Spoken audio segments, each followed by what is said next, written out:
A lunatic Democrat congressman pulls a fire alarm in the middle of House proceedings. Is he going to get away with that? Plus, Biden's brain is broken. We'll give you the latest. Representative Nancy Mace absolutely on fire, bringing receipts at the Biden impeachment inquiry. You're going to love that video. And Mary Katherine Ham, God bless her, speaking truth to power to Bill Maher and his Hollywood elite television show. Don't pull the alarm. It's all coming up right now. So the House of Representatives was just hours away from a critical vote on a continuing resolution that would have kept the government funded for another 45 days. And let me be clear here. That would have been bad news for Democrats. Democrats wanted a government shutdown. They didn't do anything to help this process along. Chuck Schumer, Joe Biden, they were cheerleading for this. So they were very close to actually reaching an agreement that would be voted on in the House of Representatives. And suddenly, in the Cannon office building, which is just catty corner to the Capitol, a fire alarm broke out. It sort of disrupted all the operations. People were freaked out. Well, it turns out it was a false alarm. It was a deliberate false alarm. A congressman pulled the fire alarm. This guy, Representative Jamaal Bowman. Now, if you don't remember who this guy is, let me remind you really quickly. He stood in the middle of the Capitol Rotunda screaming at the top of his lungs about Republicans and the Second Amendment or something. Representative Thomas Massey, a Republican, actually engaged in the conversation with him, and, well, Congressman Bowman acted like a screaming lunatic. Carry guns? Would you More guns lead to more death? Would you co-sponsor More guns lead to more death. Would you co-sponsor Look at the data. You're not looking at any data. You're carrying the water for the gun lobby. Yeah, so it's that guy. And that guy was caught on a security camera pulling the fire alarm. So obviously, not only is this guy guilty of breaking D.C. law, I mean, it's right there in the code. You can't falsely pull a fire alarm. That's a misdemeanor. But also, he obstructed Congress. And as we know, there are plenty of people who on January 6th walked through a door that was held open for them in the Capitol by Capitol police officers, and they got arrested, and the book was thrown at them for just that crime, disrupting Congress, obstructing Congress. That's what Jamaal Bowman did. Now, here's where the story gets fascinating. No arrest, no charges against Congressman Bowman, and his excuse, well, it's sort of been all over the map. Now, he claimed that he was trying to get out that door so he could get to the Capitol and log his vote in on the continuing resolution, and that door is usually open, but over the weekend it was closed, and he was very confused. He didn't understand. Well, a couple things you need to know here. First of all, it was clear that you weren't supposed to open that door because there was sign after sign that said fire exit, emergency only, and we'll get to those signs in a minute. But even more importantly than that, there is a network of tunnels under every single office building surrounding the Capitol, including the Cannon office building where Congressman Bowman was. Those tunnels also include a train system specifically to allow members of Congress to quickly get to the House of Representatives. So they don't have to worry about foot traffic or cars or stoplights or emergency exit doors being closed. If he needed to get to the House, the safest, fastest, most efficient way is to use one of those tunnels. But he didn't. So that calls into question whether he's telling the truth when he mentions the fact that he was merely trying to get out a door that was locked. Then we can see on the security footage here that he is pulling the alarm. Why would you pull the alarm? How does that help you get out the door? Well, the congressman claims that he was confused by the signage and he thought that it's hard to say this with a straight face. He thought that pulling a fire alarm would open the door. Here is the very confusing sign that Congressman Bowman apparently misread. And as you can see here, it's actually pretty clear. Fire exit, which means don't use this in case it's an emergency and there's a fire. And then it says, if you have to go out this door because, there's a fire, push the door. He was so confused that he didn't understand that pushing meant pulling or something like that. It's a lie. There's no way that this is actually what he thought, because here's another key piece of evidence. Look at this image from the security footage, and you'll see those signs are no longer on the doors where they were when Congressman Bowman first approached there. And look what he's holding in his hand there. That sure seems like the same size as those signs that he was confused by.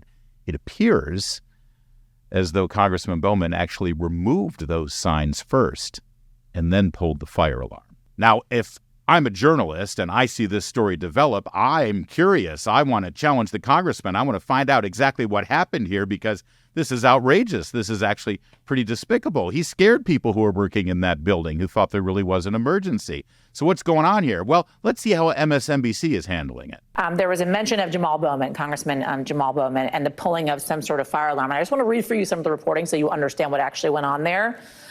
There were some reports that began to emerge about Representative Bowman, who was seen pulling some sort of fire alarm in the Cannon House office building earlier today. We got a statement on that saying Congressman Bowman did not realize he would trigger a building alarm as he was rushing to make an urgent vote. The congressman regrets any confusion, just to clarify some things on that, because I know there was likely some folks kind of scratching their heads wondering what it was they were asking Speaker McCarthy about. Oh, that clears things up. Isn't that nice that she's there to clarify things? And by clarifying it, she just reads the prepared statement from the congressman's office. No challenge, no questioning of the official line.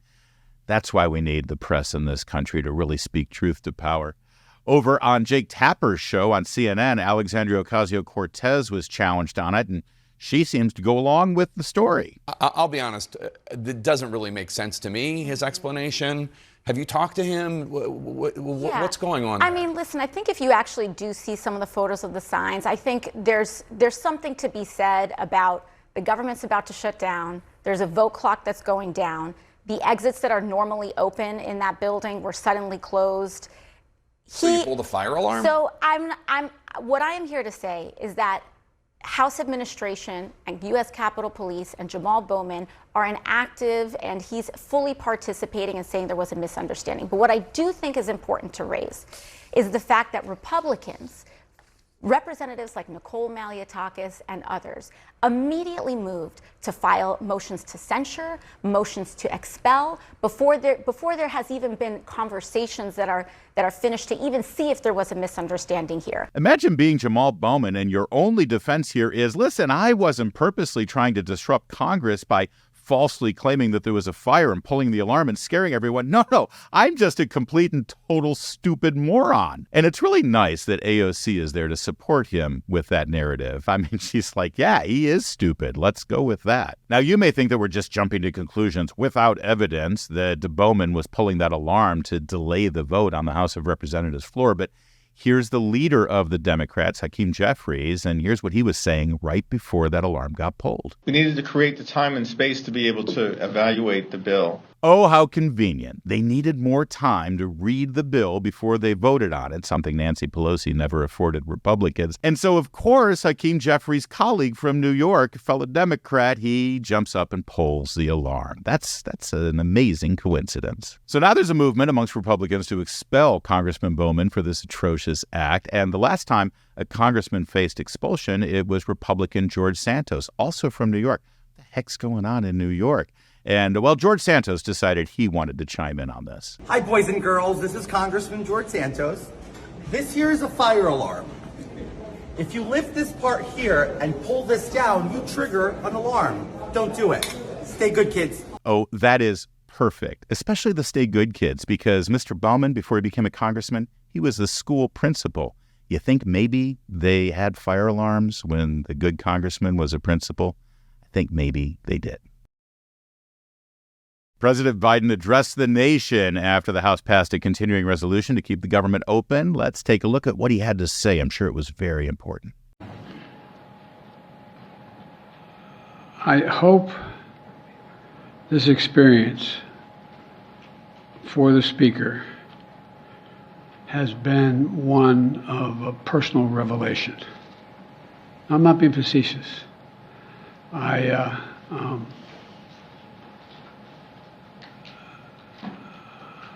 Anyway. Well, there you have it. The president's brain is broken. How many more times does this have to happen? How many more times do we have to see this before someone speaks the obvious, that there's just something wrong there? And then it appeared that Biden's brain broke once again. Here he is on 60 Minutes telling a charming story about his time in the Senate. When I left the Senate, I was able to convince Strom Thurmond to vote for the Voting Rights Act. Strom Thurmond. That's a fascinating story. Didn't I just hear it somewhere before, just like a few days ago? You know, toward the end of my Senate campaign, I convinced Strom Thurmond to vote for the civil rights legislation. Not a joke. Yeah, so there he is telling the exact same story with the exact same words almost within just a few days. And here's the real problem. Joe Biden's last day in the Senate was 2009. Strom Thurmond died in 2003, and the Voting Rights Act was passed in the Senate in 1965, before Joe Biden was a senator. And by the way, it was opposed by a bunch of Democrats, a bunch of racist, segregationist Democrats who, when Joe Biden did come into the Senate, they were all his best pals. He brags about it all the time. So what the hell is going on here? Listen, you and I, we've seen clips like this almost on a daily basis for the last 3 years. It's a problem. Even Democrats are starting to figure it out. New rule, someone has to convince President Biden that if he runs again, he's going to turn the country back over to Trump and go and go down in history as Ruth Bader Biden. The person who doesn't know when to quit and so does great damage to their party and their country. See, but here's the problem. Democrats have been strong-armed by the Biden people to not have a primary process, not have a caucus process, not have any debates. It's Biden. That's all they've got. And if anyone tries to run against him, they get squeezed out. Look at Robert F. Kennedy Jr. He was gonna run against Joe Biden for the Democrat nomination. Now he's planning on making an announcement next week, and it's anticipated that he'll run as an independent. And if you're a Democrat voter right now and you're concerned about Joe Biden and you don't want to vote for Donald Trump, Robert F. Kennedy Jr. might just be a good option for you. And RFK Jr., he's in his 70s, just a few years younger than Joe Biden. Let's see how he's holding up.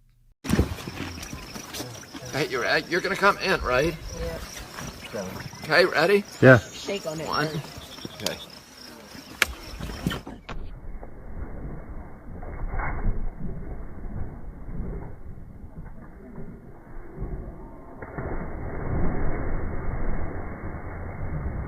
RFK Jr. makes 70 look like the new 40. And Joe Biden, he makes 80 look like the new 140.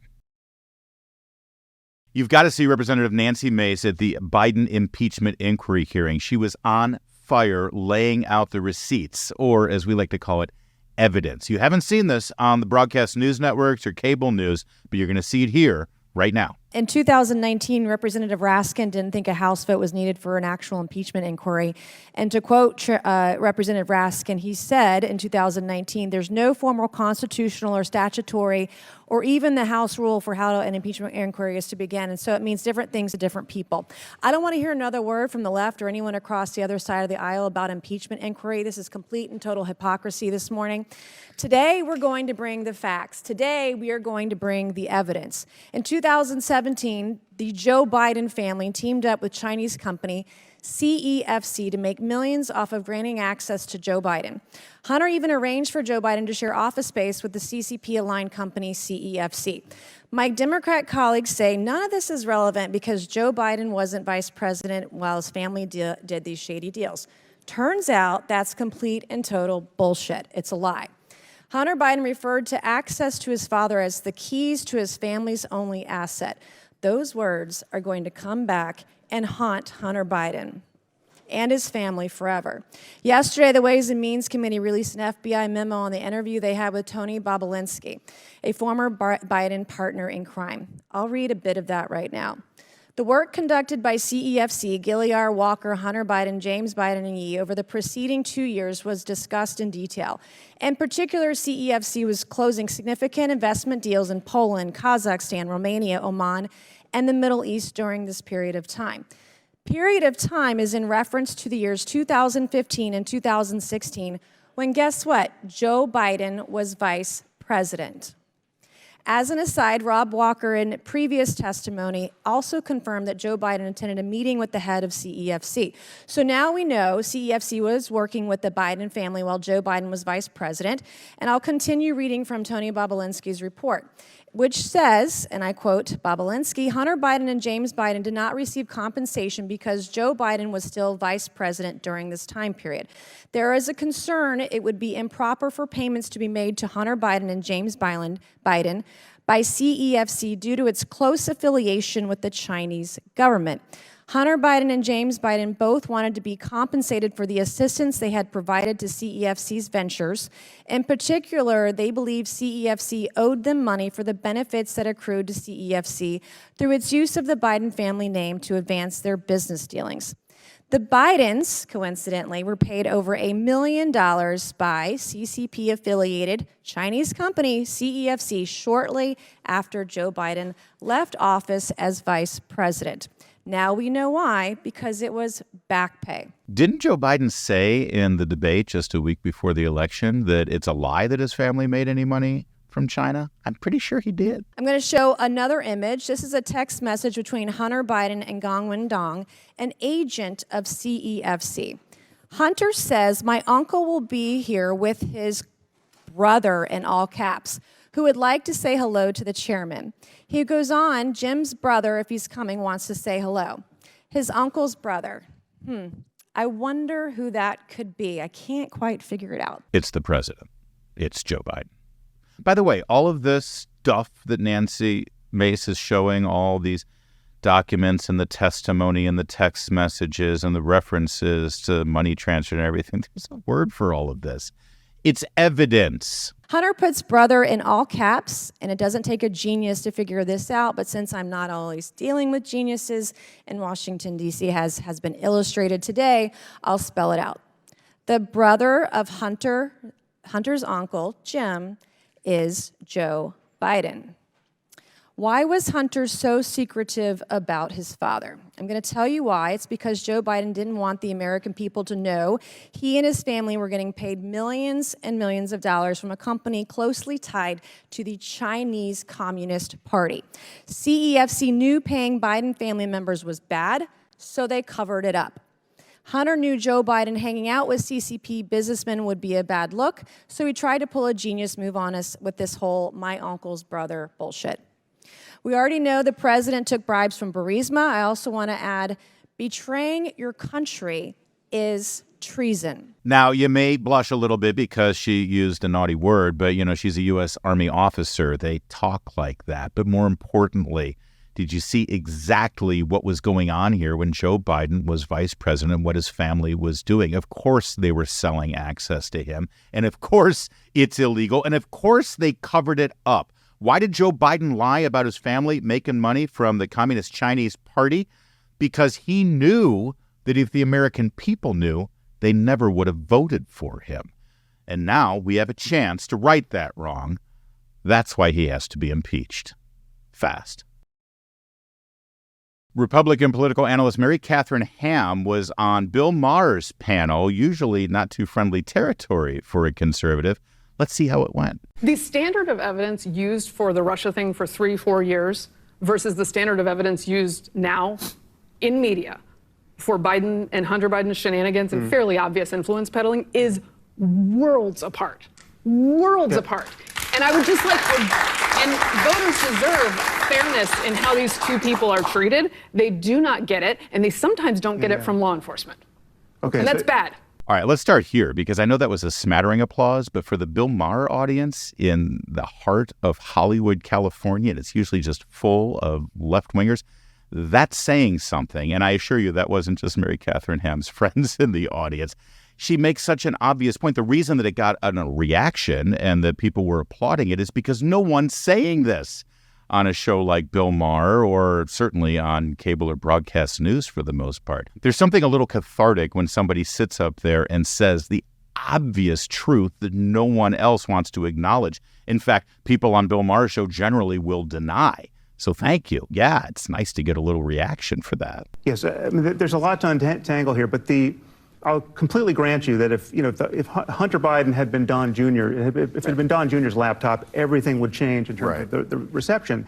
And that seems like an unfair asymmetry. But the background reality is... Wait, but? Hold on, full stop. What do you mean, but? This is about to be a very big but. I mean, we're talking Kardashian-sized but here from this guy. Why does there have to be a but? It is so obvious that Don Jr. would be treated differently. So just deal with that and explain it. And, well, this but is not a very pretty but. But the background reality is we have never had a person like Trump in our politics, certainly not in the lifetime of anyone in this studio. There's the but. But Trump. But Orange Man. But Orange Man, evil authoritarian who's colluding with Russia. But see, he's missing the whole point here. Mary Katherine Ham set this up with regard to the lack of evidence, in fact, manufactured evidence suggesting that Donald Trump was placed in the White House by an evil cabal coming out of Moscow. And of course, there was no actual real evidence to support that. And now this guy's just saying, well, we've never had anyone like Trump. But, well, no, because you've lied about Trump to get to the point where you now think that everything has to change and all the rules have to be thrown out the window because of Trump. You lied about him to make him the monster that you think he still is. He has shattered every norm. I mean, we didn't even know how much we relied on norms. I mean, we're a nation of laws, but more important than the laws are the norms, like committing to a peaceful transfer of power when you're a president. I mean, that was the most shocking violation of normal democratic principles, I think, in our history. I agree with you about the norms. And here's the problem. A bunch of people, including in the justice system, looked at Trump and said, he's going to bust all the norms. And you know what we need to do? Bust all the norms to stop him. And that is a very unhealthy decision. It's unhealthy, okay. I'll grant you that. Yeah. Thank you, Mary Katherine. Of course they busted. I love that they pushed back. Oh, they didn't bust norms. They had an ongoing investigation, a criminal counterterrorism investigation of a presidential campaign with wiretaps and a fraudulent FISA warrant on an innocent man, Carter Page, so they could gather all the text messages and emails of everyone who worked on the campaign. And then they rolled that into an investigation of an active sitting president with the FBI director, James Comey, lying to his face about it, with anonymous leaks on a daily basis to the mainstream media to undermine that presidency. Those were the norms that were broken, and these guys don't see that? They don't remember it? Or they just won't acknowledge it? But it was at least nice to hear about it. Well done, Mary Katherine Ham. That's it for Larry Today. I'm Larry O'Connor. Thanks for watching. We'll be back right here tomorrow.